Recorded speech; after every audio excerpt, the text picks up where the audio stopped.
Today, we are blessed to present one of these insightful lectures entitled Buddhist Stories, 7 Pictures of Gold, Part 1 of 3 on Between Master and Disciples, given in Chinese and English on August 12th, 2015 in France.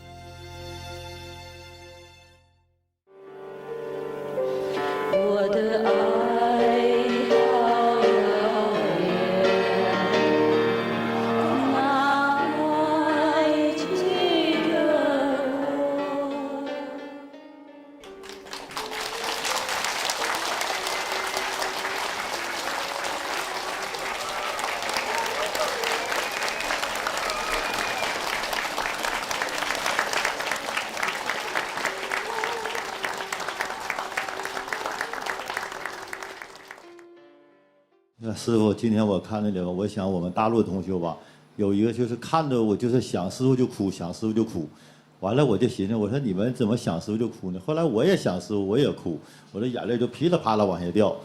所以说完了说，我成天我就是我在家没事我就演习呀，我说的我见着师傅了，我要给师傅朗诵歌。我们大陆有个话叫说的，我们大陆的浪漫叫唱歌。唱歌。哎，对。但是我不会唱歌，我挺喜欢师傅唱的《我喜乐》，我非常喜欢师傅演的听。大陆的同学都喜欢师傅唱这首歌。好多歌颂啊。对呀对呀，但我不会唱歌，我嗓音不好，但我会朗诵诗歌，我赞美师傅的歌。在今年春节前青海日，在那个西湖，我给大家朗诵一首就是赞美师傅。我说将来我见着师傅，一定要给师傅朗诵这首诗，好吗，师傅？那我就给大伙朗诵一首啊，今天是有幸的机会。你是不会唱歌吗？你说。我不会唱歌，我愿意听师傅唱的歌，我喜乐。我们大陆人非常愿意。你叫我唱。不。你自己要唱。我要朗诵一首诗给师傅。哦 ，OK。一首诗。OK。敬爱的师傅，您是我的自由，您是我的最爱。您把我们生生世世轮回的枷锁打开，您不再让我们痛苦，您不再让我们徘徊，您把世界变成伊甸园，您让我们提前迈入了黄金时代。谢谢师傅。thank you。好美。喜欢听你唱歌，你能教我们一段《我喜乐》这个歌吗？谢谢。你叫我现在唱你的歌？不是，要听我喜乐，就是您唱的歌，我们大伙非常愿意听，就听我们这个收音机的。就是了解，你们喜欢就好嘛。对，很喜欢，谢谢，那首歌很好听。对，好诚心。对，我们听着眼泪就出来了，我们听着就哭了。好了，谢谢。OK， 给他一个饼干。想你一个饼干，象征哦，象征而已 ，OK， 没什么，就是象征，谢谢了，Anyone else? Yeah, tell me. Can I share a few experiences I have because it's related to what you've been talking about the sutras. Since I got initiation, it's quite amazing how when I started meditating. It was difficult for me, but I believe in your teaching. And every single time I have a question, I ask you in my meditation. And then you come into my meditation and tell me what to do. And then, because it was difficult for me to meditate and to wake up, I remember my son, he was just 2 years old at the time, and 5 o'clock in the morning, he wake me up. And he said, meditate. And then he go to sleep. And then after a while I get used to it. And then I realized, even my mind, I believe in your teaching. But my mind was complaining, oh, this is too tough and difficult to meditate, and tiring and at the time. And then I carry on pushing myself to meditate more. And my mind complaining is difficult, but because I believe in you and in your teaching and everything you teach, I used to have this argument with my mind because I said, what Master is saying is right. And everything she's teaching is good. and then my mind have a different opinion. Understand? And then I didn't listen to my mind, and I forced myself to meditate more. Yeah. And then the more I meditate, and then I start 2 hours, 2.5 hours, and slowly I increase it every week 5 minutes, and slowly 1 minute, little Good by boy. little. Good boy. And then think it was getting better and better, and think it was arranged in a way. Any time I ask a question, if I didn't get in my meditation, I ask you for the answer. And then you answer me through the TV, when I turn on the Anything, radio, yes, or someone on the street, like you say about the Buddha, Yeah. he come and he tell me, but straight away. Yes. Like for example, I was doing too much sound. Oh, okay. I was doing 3 hours sound at that It's time. good. Good. And then I was thinking, oh, it is the right thing to do. Oh. And then I was in the center talking with a practitioner. Yeah. And then suddenly another brother came, and in the middle of the conversation he said to me, what you are doing is the right thing to do. Yeah. You know, things like that. And then I was living in the UK, and I moved to New Zealand. And then I realized at that point I need to meditate more. Yes.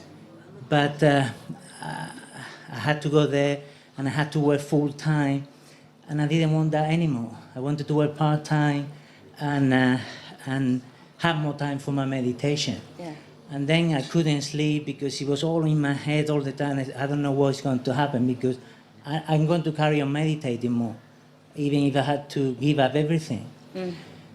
And then a miracle happened, and because I moved there, I need money to buy a house and not have a mortgage, and then I can work part-time. Yes.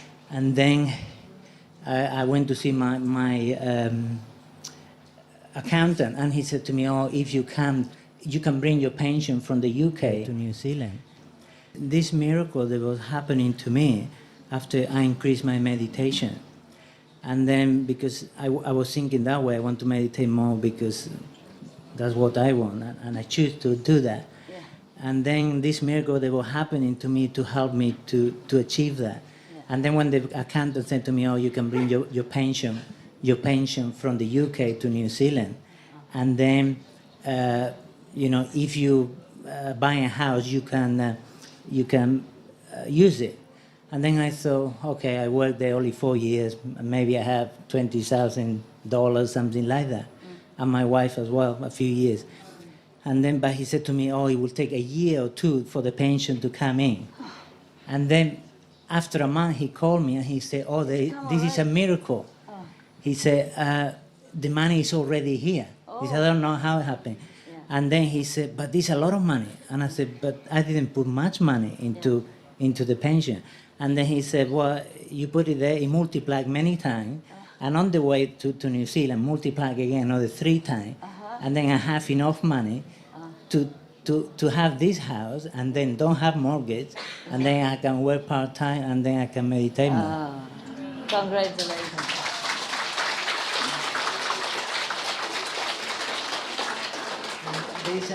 That's one. I would like to share another one. Is your wife here? So my wife, she's. Is she happy too? He's the best, Master. You're the best. Thank you so much. No. Are you happy about the event, the miracle? Yeah. Always. We have miracles every day, Master. Yeah. Okay, that is good. Because you're sincere, and you try your best to meditate. The more you meditate, the more you understand many things that I told you or not told you, and the more things will go better your way. Seek you first the kingdom of God. That's why. Yeah. And this is another one because I got initiation, Yeah. and this is relating with my wife. I got initiation after 4 years. Yeah. I was put in your teaching all the time, but it wasn't. She couldn't see. Yeah. And then in the meditation, I asked you, Master, what's the problem? I talk a lot about you and about God and how meditation is good for you. And then you said to me, the karma doesn't allow her to see. There's like a wall around there. And then at that time I realized, okay, it's not her fault, it's the karma. And then I asked you, how can I solve the problem? How can I help her to follow you? And then I meditated that night, nothing happened. A few nights, nothing happened. And then I was looking TV, and then I put one of your DVDs. And then when I put the DVD and I press it, the first thing, you just come out and you said to me, 3 hours sound. That was the first thing, to do 3 hours sound. And then I got the message. Yeah, I understand. After a few days asking, I always carry on asking every day until I get the answer. Yeah. And then I said, oh, God, this is very difficult. I'm going to do 3 hours. I did it the first day, and then I went to sleep 10 o'clock, and then 2 o'clock in the morning, you just wake me up and said, to meditate. And then I wasn't sleepy or anything, really full of energy. And I said, okay, 2 o'clock until 7 o'clock, I can do the meditation. And then I did the first day, 3 hours sound. I did the light a little bit, and then 3 hours sound. Then I had to do 4.5 hours light during, this time. Yes. And then the first day I did it, when I finished, it was terrible. And then my mind, it was complaining, oh, this is too difficult, this is too much. And then I have a big fight with my mind and with my body, because both of them, they were fighting really hard. But I said, oh no, I had to do it because it's good for my wife. I want to help her. Good. He loves you so much. And then after a month doing this, forcing myself to do, after a month, she came to the room and she said, Darling. and then she said, I want to follow Master. I want to do convenient method. Oh, wow.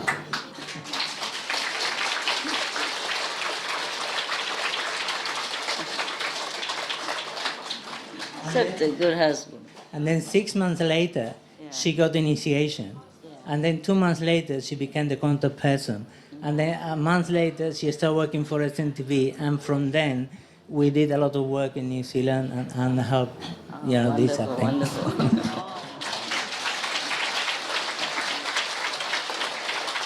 Wonderful. Yeah, but he's a good man, a good practitioner. 1 month meditation, 3 hours every day. I mean, the sound, even numbness and everything. I really respect you. Thank you, Master. Thank you so much. It's not easy to do that. 1 month long, every day. Yeah, but what we wouldn't do for heaven, no?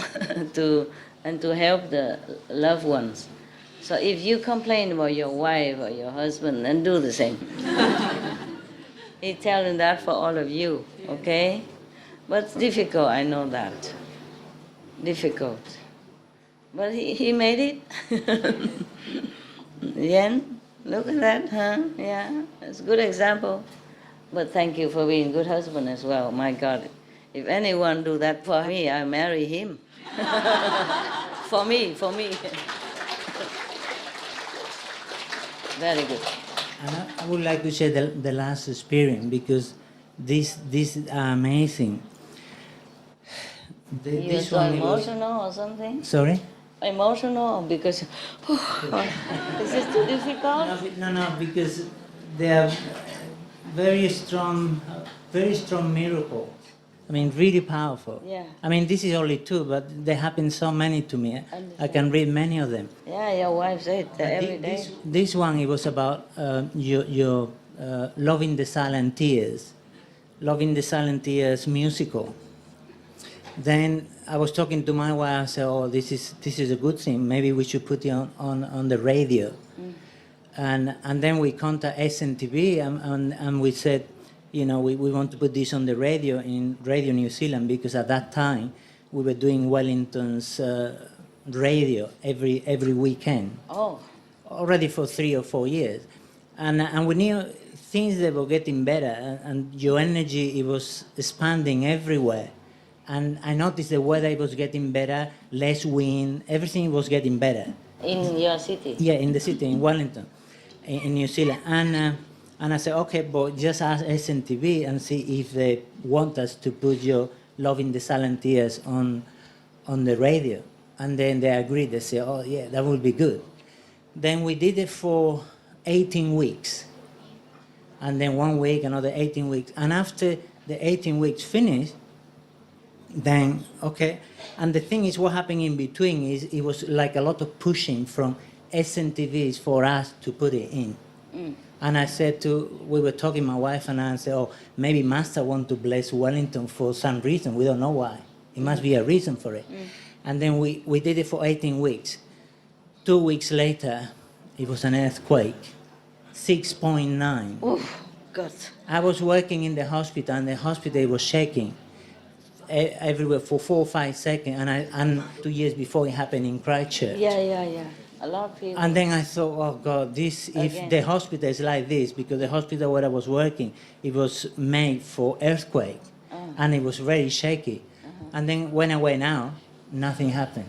6.9, and nothing happened. 7 point, yeah, almost. 6.9, yeah. And in Christchurch wasn't that strong. No, yeah, and in Christchurch it was 6.2, I think, Yeah. or 5.9. And then so much damage, and here 6.9, nothing happened. I know it's because your blessing from the loving and the silent tears. Yeah, any, not just.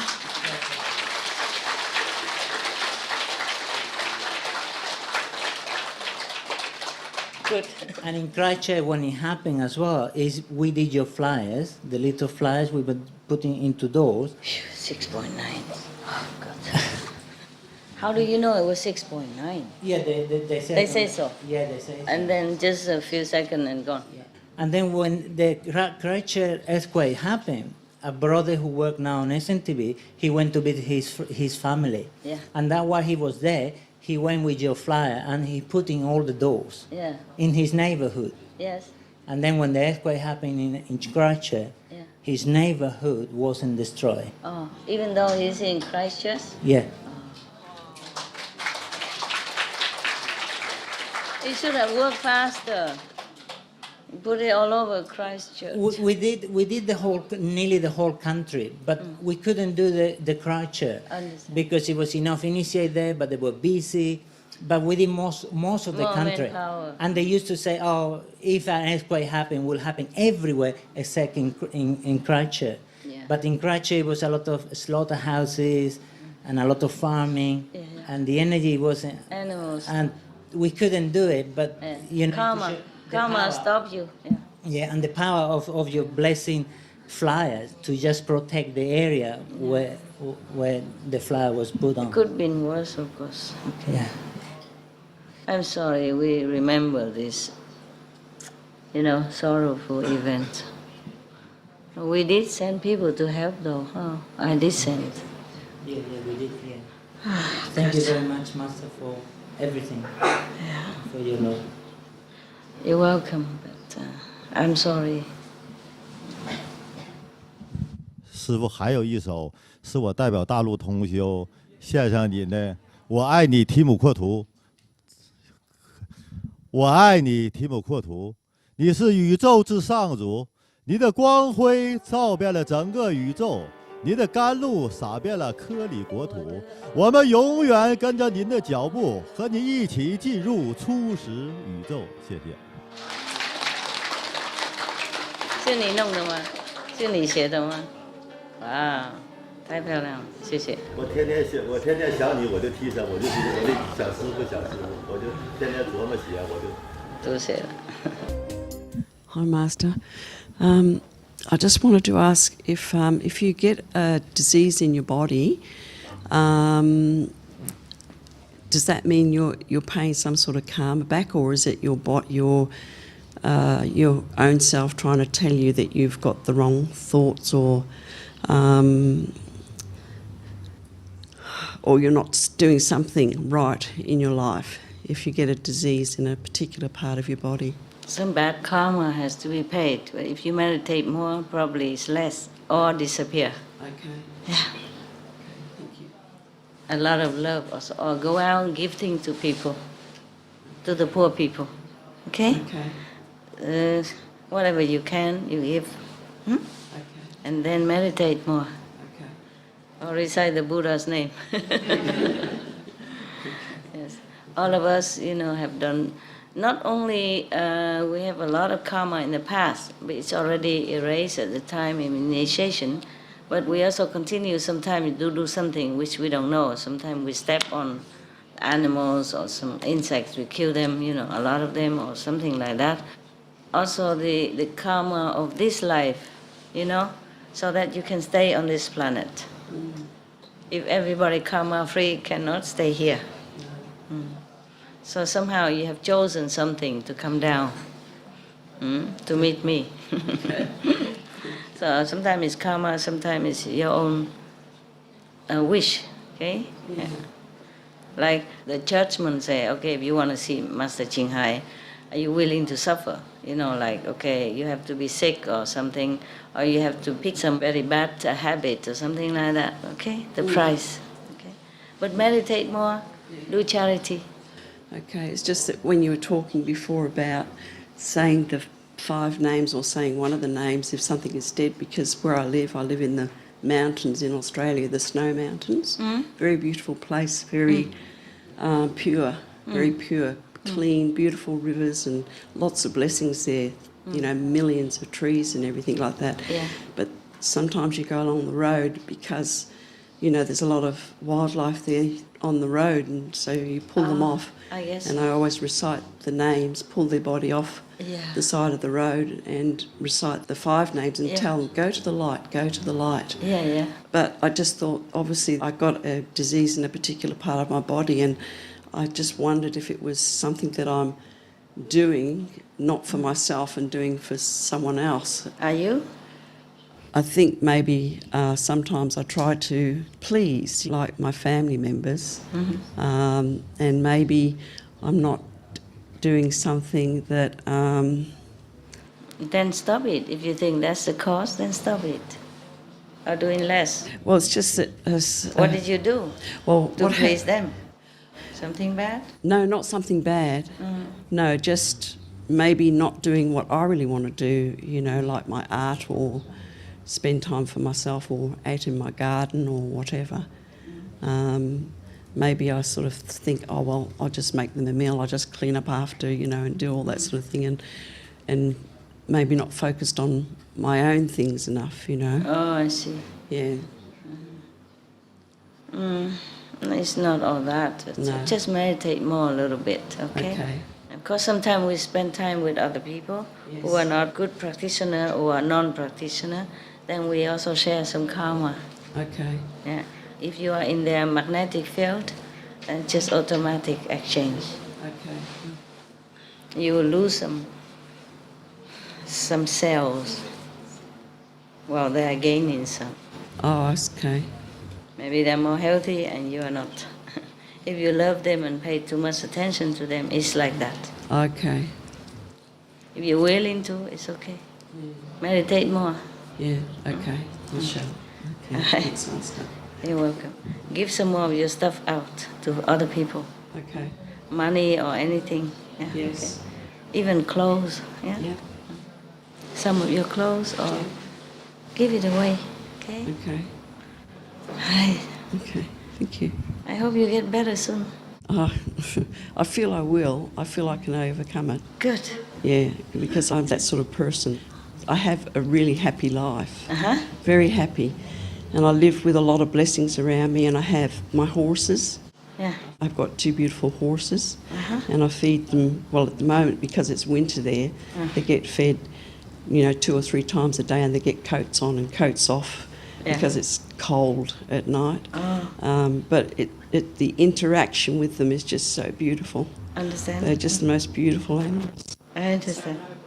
Like big puppy dogs, you know? Yeah. They would come in the house. If you leave the door open, they would come in the house with And sissy sassy. you. It's just so beautiful. One love. They come in, they want you pet them, love them, talk to them. But when you see them, you know, when they see you, they whinny and they run towards you, and it's just beautiful. I know. Yeah. I had 2 before. Oh, did you? But I didn't have enough fortune to spend a lot of time with them. Yes. I let one of my attendant take care, and he always gave him every day the best apples, you know. Yes. Better human grade apple. And then, but later they told me that the 2 horses keep looking to the other side of the fence because further away there's another farm, and then something in between, and then another farm. He looking in that direction all the time because they used to be together as a herd. Yes. And I took only that, yeah. Wow. And then later, So I thought he missed his herd. I don't have the heart to keep. So I make a present. I return without asking for money, anything. Yes. Okay, fine. And then sometime the owner of that farm, he'll ride this horse, or the son of the farmer rides his horse past our center. And the horse saw my attendant, who used to feed him every day and give him the best apple in town. He ran so fast that the son fell down. He ran to the attendant. He just taking care of him not too long. Not longer than the farm there, you see, because they belong to that herd. Yes. And then he ran so fast towards my attendant that the son fell down. Oh, terrible. Yeah, my horses get apples, carrots every day, herbs. Yeah, just to tell you that they are so loyal, you know, even for a while. Take good care and they remember. Oh, they're beautiful. They remember. Yeah. Yes, they remember us, yeah. So I have another house, there's a horse next door. Okay. Next garden, and whenever I pass by, you know, I give him things, you know, either carrots or cucumber or apples or bread, yeah. So whenever he hear my golf cart, the golf cart don't make a lot of noise, but he hears it. Yes. He come tuk tuk tuk tuk tuk next to the garden, next to the fence, and put his head on the fence, waiting, waiting for me. And after I gave him already, he keep running after my goat along the fence. He couldn't jump over the fence, of course, but they're running until they don't see me anymore. Yeah. Yeah, they're so lovely, lovely. All the animals, if you interact with them, you feel so loved. Yeah. Yeah. Yeah. I feel I'm really blessed to have them. Yeah. And I feel I'm blessed to live in the place that I live because it's just so beautiful. Good for you. Solid granite mountains and beautiful streams that you can see the bottom of the water. And I take the horses in there in the summer and they pound the water, you know, they love it. It's just a beautiful place. It's like heaven. It sounds like a very nice place where you live. It is, it's beautiful. You're lucky, and your hair is so beautiful. Oh, thank you. Beautiful blonde. Thank you. It used to be red. Yeah? It used to be Red? real deep red. Really? Yeah. Can't believe that. But this is how it's gone because I'm 68 now. I can't believe that. Yes. I can't believe both your hair and you 68. Yes. Really? Yeah. Wow, you look so healthy Thank you. and spring-like. Good. Blonde suits you anyway. Oh, yeah. I don't mind. It doesn't worry me. It's beautiful. Yeah. Yeah? It's beautiful hair. So good, healthy hair for her age, my God. Yeah. Okay, we are similar. Don't tell anybody. almost similar. We're around about the same. I'm age, catching but up. I wasn't sure. I'm catching up with you. Okay. Thank you, Master. You're welcome. You all right there? Yes, thank you. And I just have to say I love you very much. Thank you. Thank you. From you, thank you. I thought you only love your horses, so. No, I think of Master every day. It's different, I know. So thank you. Different sorts of love. Yes. No, it's the same sauce. It's just, I'm just kidding. I'm not jealous with your horse. Also, just like I love my dogs, but I also love you. You see, it's different. Okay, next one, or you want to hear a story? What is better for you? How many stories? Raise hand. Wow, it's a big forest of hands. So many nice stories, but okay. You want to, I don't know, they're all story of the past, you know, it's all very, very, very nice. A short one, okay? Oh, a long one. Huh? Long one?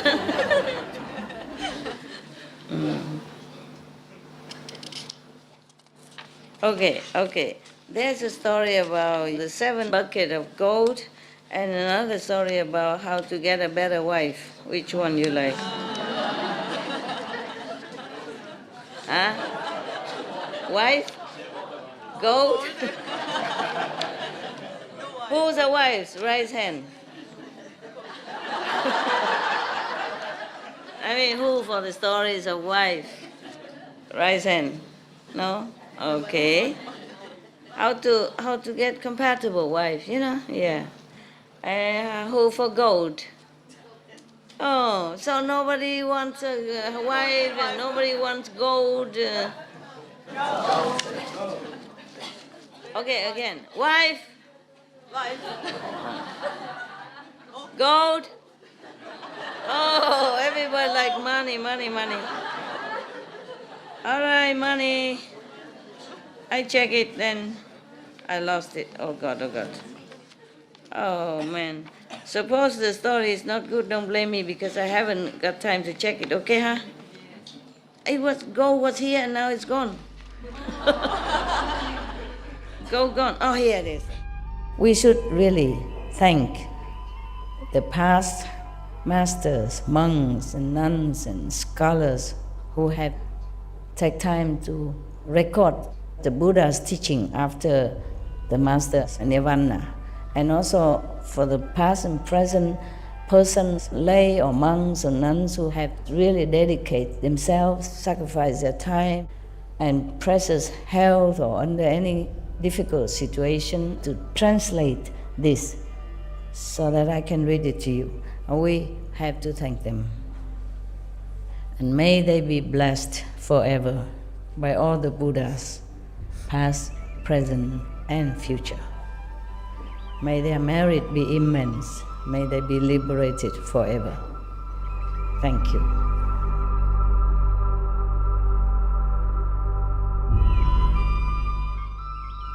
According to Buddhism and the believer and the tradition, when you read sutra and all that, you have to put on incense, flower, and bow to the sutra first and thank all the Buddhas and Bodhisattvas in 10 directions, all respectfully, before you read it, okay?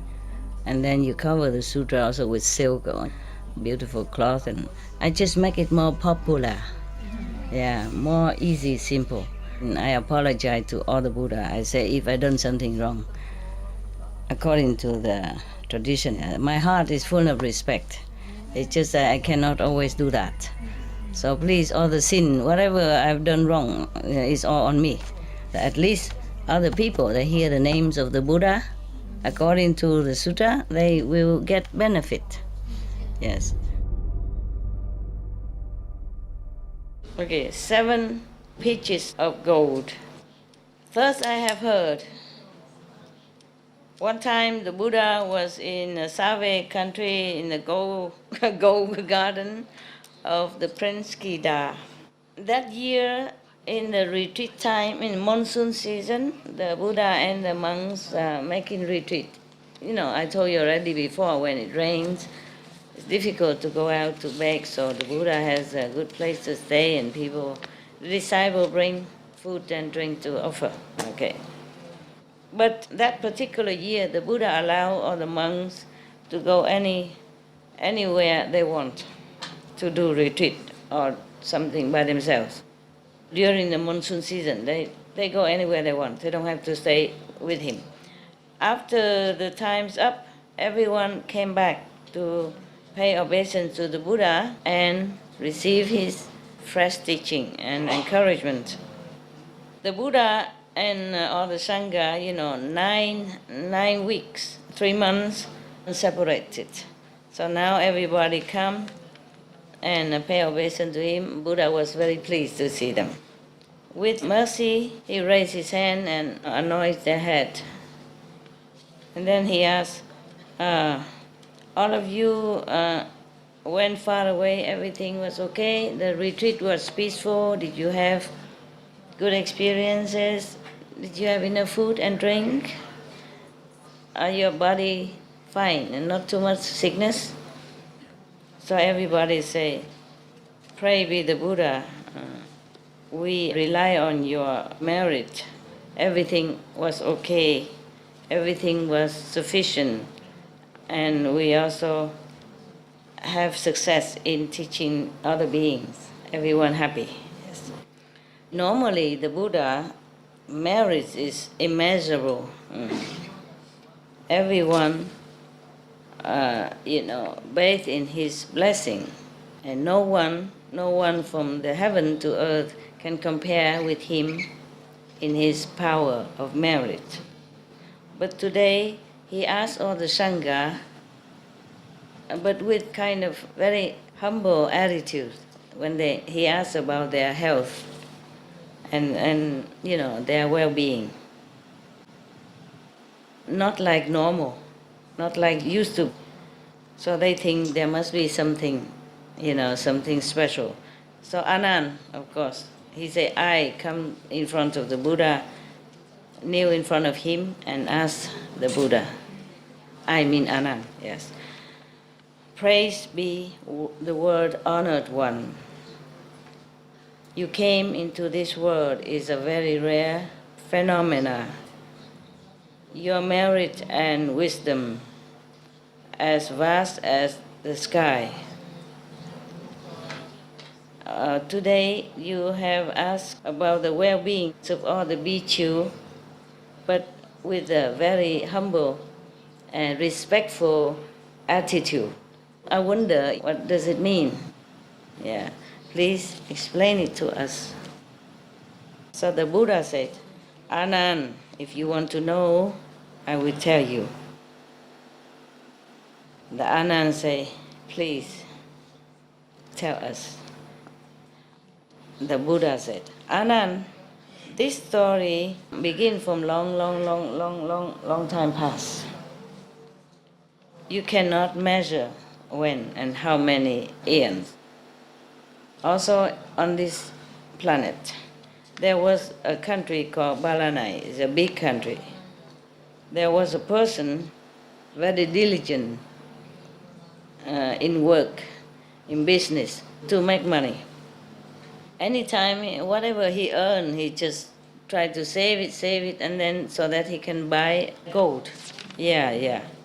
He would not dare to buy clothes or to drink, to eat, any luxury things. Only save to buy gold. He don't dare use it for anything good for himself.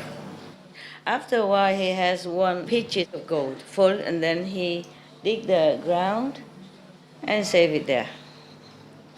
And then, just like that, continue, many years, diligently working hard, but don't dare to spend. And then he doesn't even help his parents or family members. And then after a while, he has another 6 pitchers of gold, and he also bury all them in the ground. Unfortunately, after a time, he caught some sickness and died.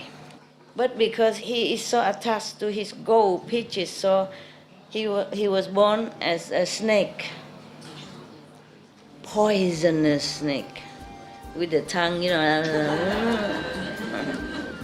He was born right in his house, so that he can guard these 7 pitchers of gold that he alone knew where it is. He never told anyone. You should have bring it here, huh?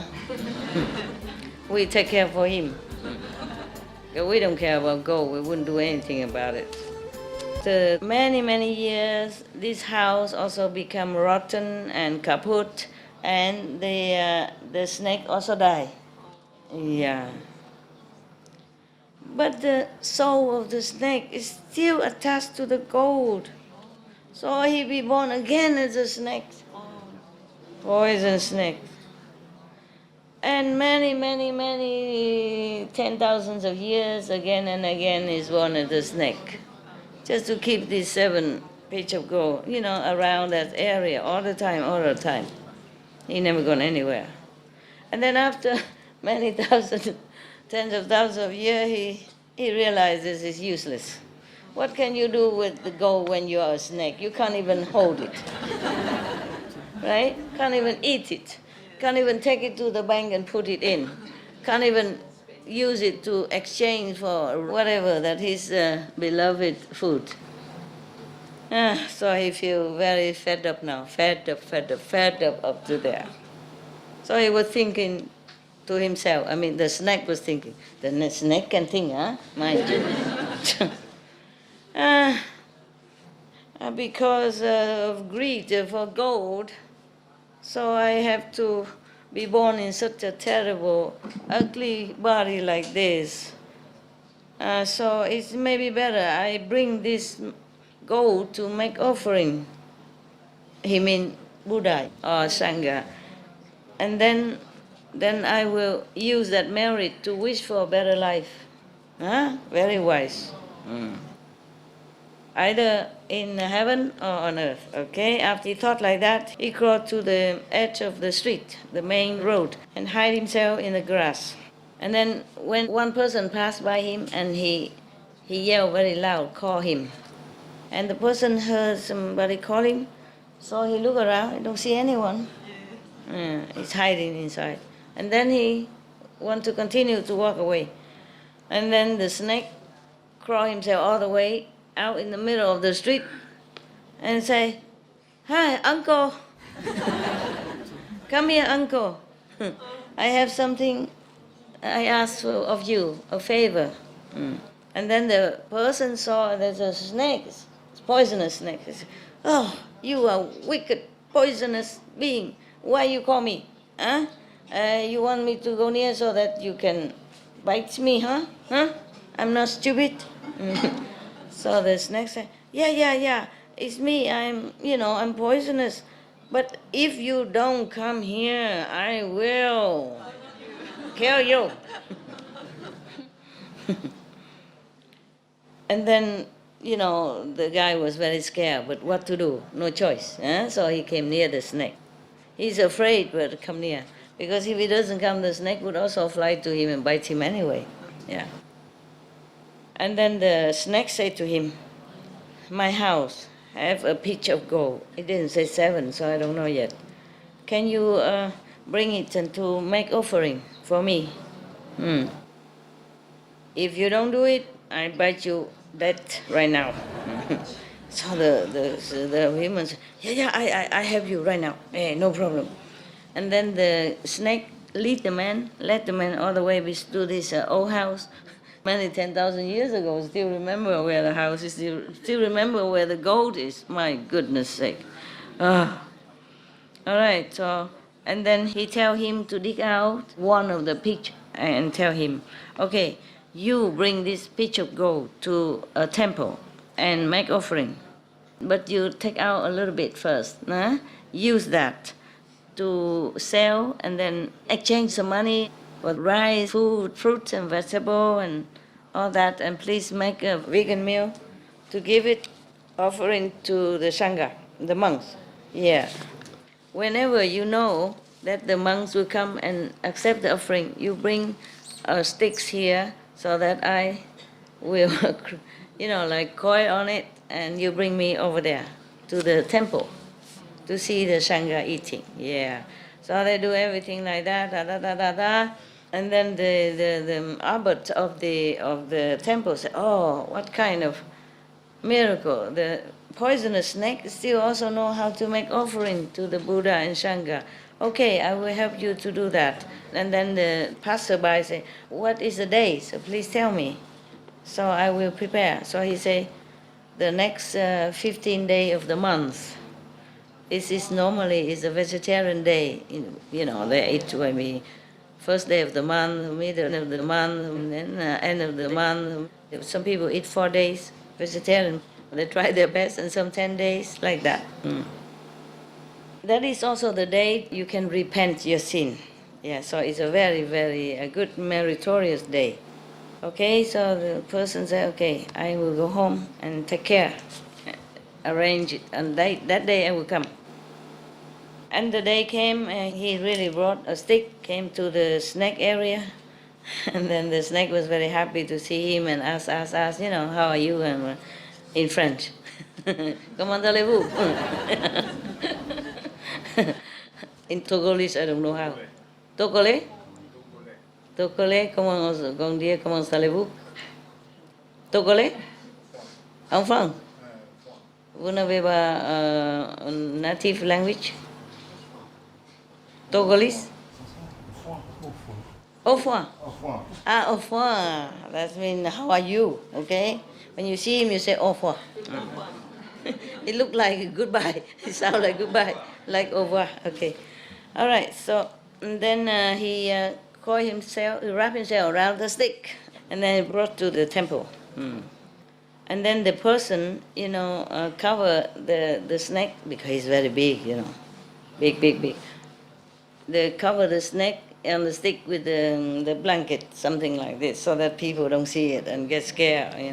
And then some people are still curious. What are you carrying? So beautiful. And he don't say nothing. And they ask again, oh, what are you carrying on your shoulder? It's so beautiful. He also don't answer. He cannot say it's a beautiful snake. They ask him 3 times. He don't answer nothing. And then the snakes saw that he didn't answer. He was very angry. He thought, this man is very rude. People ask him 3 times respectfully, and he don't answer. He's so stupid, so stupid. At that time, when he thought like that, and he's also angry, so his poison, his poison comes out because it's snake nature. He really want to spray the poison and kill that man right away. But then he thought, no, this man is helping me to do good deeds. So I should not do that. I have to be patient. Right. And then when the man walking until some place is empty, nobody in the field, and then he said, please let me down. The snake said to the man. And then as soon as he touched the ground, he scolded the man. Huh? You? People, human, have mouth. It's to speak. Huh? You only use it to eat. How come people ask you respectfully 3 times? You didn't answer. Huh? Idiot. So the man heard him scolding like that, but he wasn't angry at all. He felt very repentant, and he very humbly say sorry. Yeah. And the snake said, from now on, you don't behave like this anymore, okay? If anyone asks you, you have to say it very nicely. Say, okay. You have to answer them nicely. Okay. And then the man said, yeah, I will obey your advice. From now on, it won't happen again. Yes. So when they came to the temple, he put the snake down in front of the big hall, like lecture hall.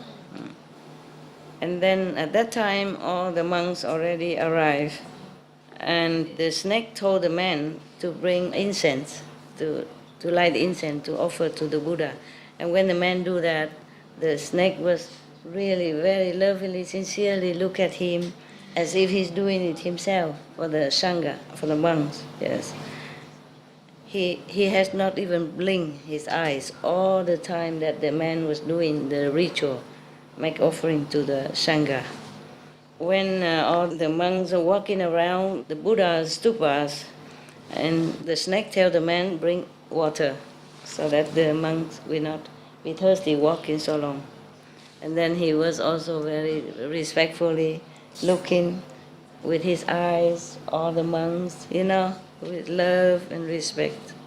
After the monks has finished the meals, they lecture to the snake, say, charity and offering will bring you wealth and health. If you keep the precept, you will be born either in human's world or the heavens and have a lot of merit and enjoy happiness. Whenever you see Buddha or Sangha monks, then you should gaze with respect and love. Then later you'll be born beautiful and dignified bodies. Yes. If you are greedy and hoarding properties, don't give to charity, then you'll be born as a hungry ghost. If your heart is wicked, then you will be bitten by many of the poisonous snakes or others.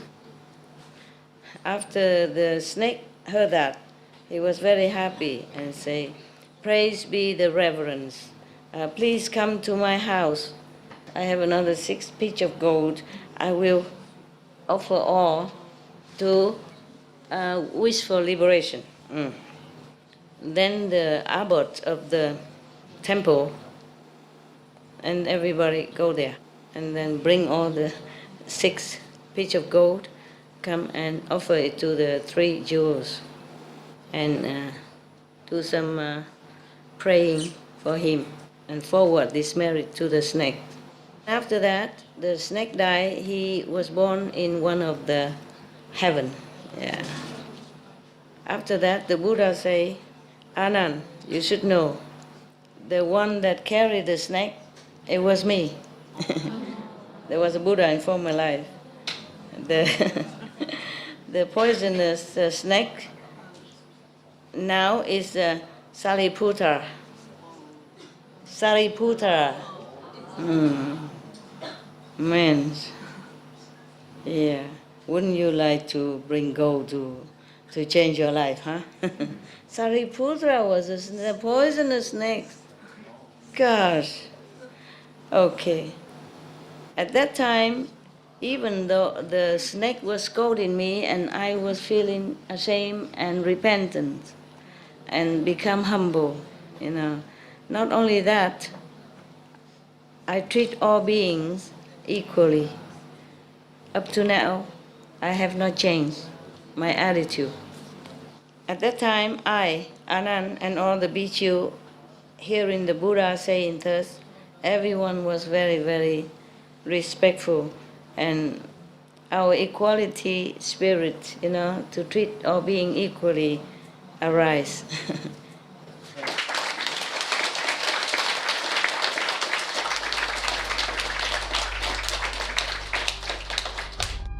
We should really thank the past masters, monks and nuns and scholars who had taken time to record the Buddha's teaching after the master's nirvana, and also for the past and present persons, lay or monks or nuns who have really dedicated themselves, sacrificed their time and precious health or under any difficult situation to translate this so that I can read it to you. We have to thank them.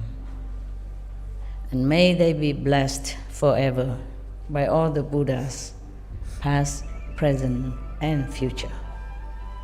May their merit be immense. May they be liberated forever. Thank you. Why is that? Okay, so now you want to get married to a good wife or not? The man, okay. Our time is limited, so I keep reading a lot for you. You never know, huh? You're going soon, maybe. If I can detach myself from you, I also will go anytime. So many, I was thinking. Master, that story reminds me of a hell joke. Oh, the what joke? Hell joke. Hell joke? Yeah. Okay. You want to go to hell? Come on, we're not afraid of hell. Tell us. Okay, the rich man died and he went to heaven. But when he got there, the gate was locked.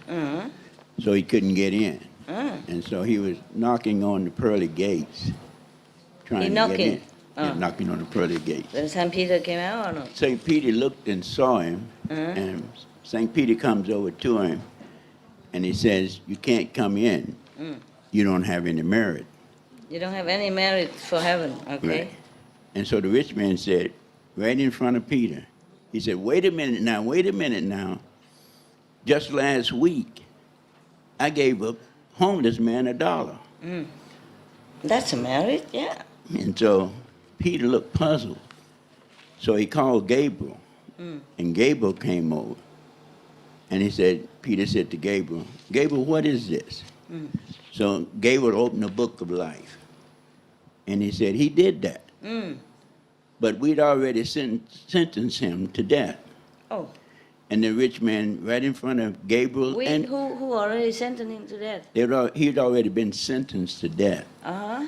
But before he gave Before the he dollar, gave the $1. the dollar to the homeless man. Oh, that's why it's confusing. Okay, and then So the rich man said, wait a minute now, there's more. And so Peter looked puzzled at Gabriel again. He said, Gabriel, what is this? So Gabriel and Peter went over to the side, away from the rich man, and discussed it. So Gabriel opened the books again, and he said, look here, Peter, there is no merit on this guy. Just like when he was on earth, he lied, cheated, and stole to get ahead. Now he's trying to lie, cheat, and steal his way in heaven. you know, yeah. And so Peter looked at Gabriel and said, well, Gabriel, what you think we should do? Gabriel said, give him his dollar back and send him to hell. Oh man, that's mean. And he did try. Sentenced him to death, but he didn't give the dollar, right? Oh, he did give. Yeah, meaning it's too late, right? Oh man, late is better than never. I should tell Peter that. We know now. Yeah.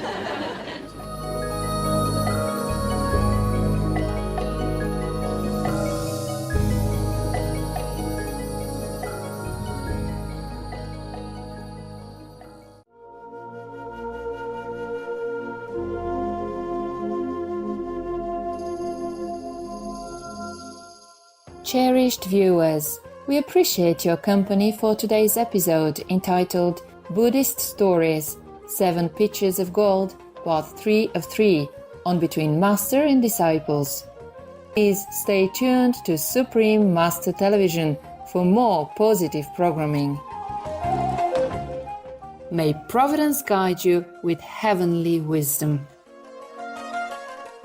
Our programs offer many languages. Please visit suprememastertv.com/schedule and suprememastertv.com/BMD.